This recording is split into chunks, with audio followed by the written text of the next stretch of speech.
वालेकुम व्यूवर्स। आज का जो हमारा चैप्टर है वो क्लास 8 का है, जिसका टाइटल है लोकगीत। आप इसके नाम से ही समझ सकते हैं कि इस पूरे टॉपिक में हम क्या पढ़ने वाले हैं। जैसे अगर हम नाम की अर्थ पे जाएं, इसकी मीनिंग पे जाएं, तो लोक माने होता है लोग और गीत माने होते हैं सॉन्ग। यानी वो गीत जो किसी स्पेशली किसी राइटर ने ना लिखे हो, बल्कि लोगों ने खुद उनको कंपोज़ किया हो, जो एक ही एरिया के रहने वाले हों। जैसे आपने लोकगीत जिन्हें इंग्लिश में फोक सॉन्ग बोला जाता है सुने भी होंगे, जैसे राजस्थान हरियाणा वगैरह के, जो वहीं के लोगों के कंपोज़ किए हुए होते हैं।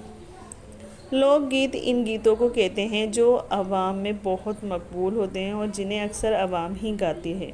यानी कि लोकगीत की अगर हम बात करें तो ये आम लोगों में बहुत पॉपुलर होते हैं और इनको गाने वाले लोग भी आम ही जनता होती है। ठीक है, ये गीत छपी हुई किताबों में कम मिलते हैं, क्योंकि लोग इन्हें अपने ही एरिया में, अपने ही इलाके में खुद बनाते हैं, तो ये किसी बुक वगैरह में नहीं मिलते।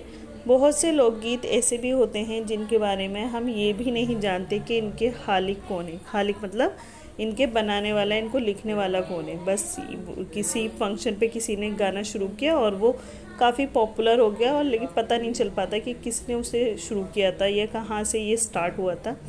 लोकगीत ज़्यादातर लोगों की ज़बान पर होते हैं और एक नस्ल से दूसरी नस्ल तक पहुंचते रहते हैं। यानी कि ये क्या होता है, मान लीजिए किसी की शादी में किसी ने कोई लोकगीत गाना शुरू किया, और ये फिर क्या होगा, कंटिन्यूसली आने वाली जनरेशन की शादी में गाया जाएगा, ये किसी की मंगनी में गाया जाएगा।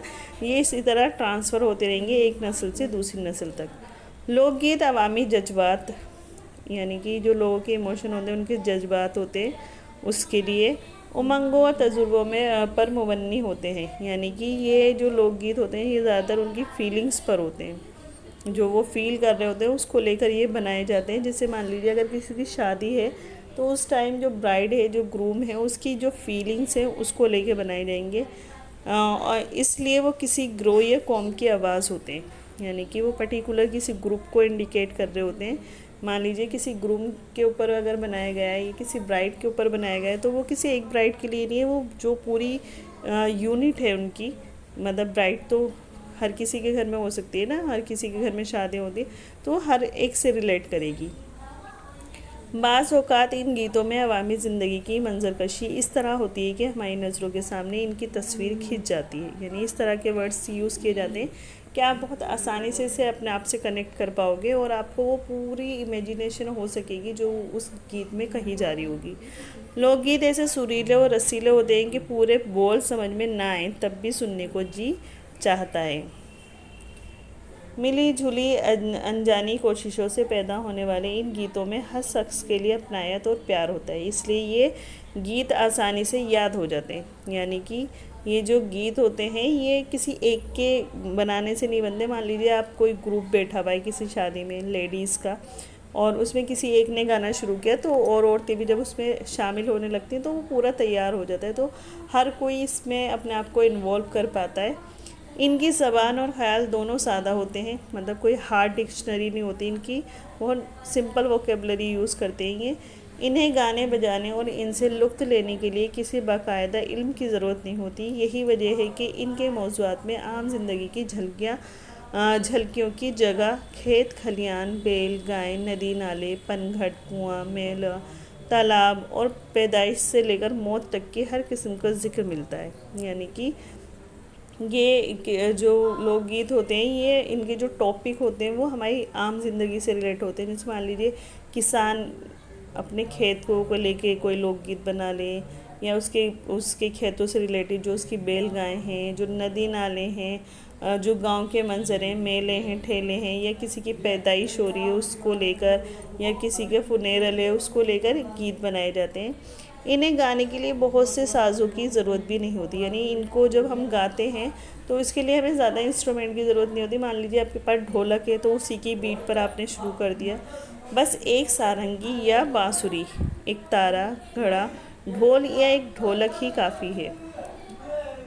ये किसी भी साज़ पर गाए जा सकते हैं और बगैर साज़ के भी गाए जा सकते हैं। यानी अगर आपके पास कुछ नहीं है तो आप नॉर्मली हाथ की क्लैप करते हुए भी इन्हें गा सकते हैं। ठुमरी, दादरा, कजरी, ये सब लोकगीत के अपने अंदाज हैं। यानी कि कुछ कुछ हमने क्या करें, इनको डिफ्रेंशिएट कर दिया है कि अगर हमने इस तरह से कोई गीत गाया तो वो आपका ठुमरी कहलाएगा, या इस तरह से कोई गीत गाया तो वो दादरा होगा। ठीक है, तो इसकी कई वैरायटी हो गई, ठुमरी, दादरा, कजरी। बारह मासा भी इसकी मशहूर शक्ल है, यानी इनकी एक वैरायटी होती है बारह मासा। जहाँ लोकगीत हैं वहाँ ज़िंदगी से प्यार है, यानी कि जहाँ पर लोकगीत गाए जाते हैं, मतलब ये सोच लो वहाँ पे लोगों को अपनी जो लाइफ है उसको वो बहुत इंजॉय कर रहे हैं, और तब ये वहाँ पर कहते हैं ना क्रिएट हो रहे हैं, बन रहे हैं। जाड़ों की रुत में आलाओं के आसपास बैठे हुए बचपन के साथी किसी जाने पहचाने गीत में सोए हुए सपने चुक जगाते हैं। यानी कि क्या हो रहा है, जो लोकगीत होते हैं वो क्या होता है, अगर आप लोकगीत कहीं सुनते हैं तो इट्स मीन कि वहाँ के लोग अपनी लाइफ को एंजॉय कर रहे हैं। जैसे मान लीजिए जाड़े चल रहे हैं और आप राजस्थान या हरियाणा कहाँ कहीं बने तो आप देखेंगे लोग क्या करते हैं, अलाव से जला लेते हैं और उसके आसपास बैठ जाते हैं, कहते हैं ना दायरा बनाकर, एक सर्कल बनाकर, और फिर वो क्या करते हैं, गीत भी गाते जाते हैं और वो सारी चीज़ें याद करते चले जाते हैं जो बचपन में उन्होंने की होती हैं। चांदनी रातों में बचपन की सखियाँ, चूड़ियों की खनक, पायलों की झनकार से इन गीतों में चार चांद लगाती हैं। यानी कि जब कभी ये लोकगीत गाए जाते हैं तो जो लेडीज़ होती हैं, अगर वो अपने बचपन को याद करनी है तो जो उस टाइम उन्होंने चूड़ियाँ पहन रखी होंगी, जैसे मान लीजिए वो क्लैप कर रही हैं, उनकी खनक है, या वो बैठी भी हैं, कुछ डांस भी करने लगती हैं, तो उनके पायलों की झनकार जो उत्पन्न हो रही है, इससे जो लोकगीत हैं वो सुनने में, गाने में और भी अच्छे लगते हैं। जब फसलें पकती हैं और अनाज की सुनहरी बालियां दिलों में उमंगें जगाती हैं, तब लोग खुशी से झूम झूम कर नाचते और गाते हैं। यानी कि लोकगीत हम तब भी गाते हैं जब हमारी फसल पककर तैयार हो जाती है। जब किसी लड़की की शादी होती है तो उसकी सहेलियां और दूसरे अजीज रिश्तेदार औरतें काहे को ब्याई परदेस, या बाबुल मेरा नेहर छोड़ो छूटो ही जाए जैसे दर्द भरे गीत गाती है। मैंने बताया था ना ग्रूम्स वे ब्राइड को लेकर, तो आपने ये ओल्ड मूवीज़ जो हैं उनमें सुना भी होगा कि ये बहुत पॉपुलर गीत रहा था, काहे को ब्याई परदेस है। ठीक है, तो इस तरह के लोग गीत गाते हैं जो काफ़ी दर्द भरे होते हैं, यानी इमोशनल होते हैं। इस तरह जब सावन आता है और किसी ब्याहता लड़की को ससुराल में अपने माँ बाप, भाई और हम जोलियों की याद सताती है तो वो बड़े दर्द भरे अंदाज में गुनगुनाती है, अम्मा मेरा बाबू को भेजो जी के सावन आयो। मतलब कि ये एक बहुत पॉपुलर लोकगीत है कि जब लड़की अपने ससुराल में होती है और उसे अपने मायके की याद आती है तो वो इस तरह के गीत गाते हैं जो इमोशनल होते हैं। इसी तरह लड़कों की शादी में भी गाने गाए जाते हैं। लोकगीतों में देहात और कस्बात की समाजी ज़िंदगी के सारे रंग साफ नज़र आते हैं। यानी कि लोकगीत ज़्यादातर आपको विलेज जो गांव होते हैं उससे रिलेटेड मिलेंगे। अगर शादी का घर हो तो घर की सजावट, दुल्हा दुल्हन, मेहमानों की सज धज, बारातियों के नाच नखरे, समधियों की पर की जाने वाली चोटें और भतैया, सास नंदों की तकरार, देवर भाभी की छेड़छाड़, रत जगे, सेहरे, मिन्नतें, रुखसती, झूमर, टीका, मेहंदी, उपटन, लाल बनने और हरियाली बनने का सारा लिबास और तमाम जेवरात इनमें मौजूद हैं। यानी कि आप जो फोक सॉन्ग गा रहे हैं या लोकगीत गा रहे हैं उसके लिए आपको कोई भी टॉपिक मिल जाए आप उससे रिलेट करके इसे गा सकते हैं। जैसे अभी मैंने आपको बहुत सारे टॉपिक बताए कि शादी अगर किसी की तो सजावट को लेके, दूल्हे को लेके, दुल्हन को लेके, मेहमानों को लेकर, बारातियों को लेकर, सास नंदों की टकरार को लेकर, मतलब कुछ भी आप उस पर गा सकते हैं। बरसात का बयान हो तो बिजली, कोयल, मोर, कौआ, पपीहा, नदी नाले, ताल तलैया, बाग बगीचे और झूले वगैरह सब शामिल हैं। यानी कि अगर बरसात का मौसम चल रहा है तो आप जो बर्ड्स होते हैं उस टाइम के उनको लेकर गा सकते हैं। ठीक है, और जानवरों का जिक्र हो तो गाय, भैंस, मुर्गी, घोड़ा, गधा, कुत्ता, बिल्ली, मक्खी, गर्स, गोया ऐसा ना होगा जो लोकगीतों में ना आए। यानी कि आप हर किसी को इंक्लूड कर सकते हैं अपने लोकगीत में उसको खूबसूरत बनाने के लिए। लोकगीत यूँ तो हर ज़बान में होते हैं, लेकिन शुमाली हिंदुस्तान की ब्रज भाषा अवधी भोजपुरी में जो गीत गाए जाते हैं अवाम में इनकी मकबूलियत बहुत है।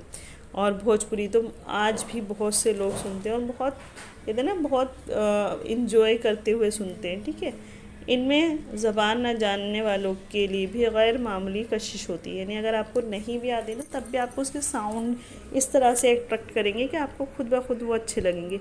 कश्मीरी, हरियाणवी, पंजाबी, बंगाली, मालवी और राजस्थानी लोकगीतों का बड़ा प्यारा अंदाज़ है। ख़ास तौर पर राजस्थानी लोकगीत तो अपने रक़्स और मौसीकी की वजह से ज़्यादा मकबूल है, यानी कि इन सब में अगर हम राजस्थानी सॉन्ग्स की बात करें और हरियाणा की भी कह सकते हैं, तो उनके जो लोकगीत है वो ज़्यादा पॉपुलर है, उनके डांस को लेकर, उनके जो म्यूज़िक है उसको लेकर।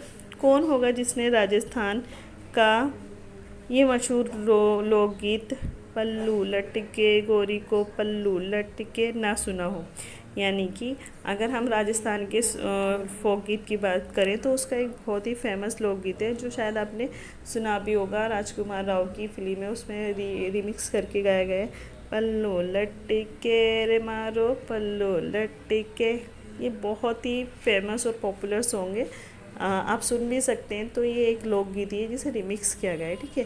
टेलीविज़न और फिल्मों ने भी लोकगीतों को बड़ा रिवाज दिया है। इन लोक गीतों में हमारी तहजीब रची बसी है, यानी कि इसको प्रमोट, लोकगीतों को जो प्रमोट किया गया है वो जो फिल्म इंडस्ट्री है उसके थ्रू भी किया गया है। जैसे मैंने बताया ना, शादी में ज़रूर आना राजकुमार राव की एक फिल्म है जिसमें लोकगीतों को प्रमोट किया गया है, उसमें इस लोकगीत को डाला गया है पल्लू लटके वाले को, और बहुत ही सुनने में अच्छा लगता है।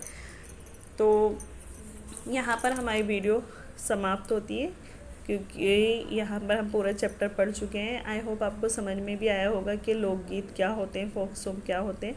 नॉर्मली अगर हम समराइज़ करें तो यही होगा कि जो गीत जनता के द्वारा बनाए जाते हैं अपनी किसी भी टॉपिक को लेकर, चाहे वो खुशी का हो, गम का हो, और उसे वो इंजॉय करते हैं, तो वो उनके लोकगीत होते हैं। आई होप आपको पूरा टॉपिक समझ में आ गया होगा। अगर नहीं आया है तो आप मुझे कमेंट सेक्शन में बता सकते हैं। बाकी मैं इंशाल्लाह अपनी नेक्स्ट वीडियो में आपको मिलूँगी।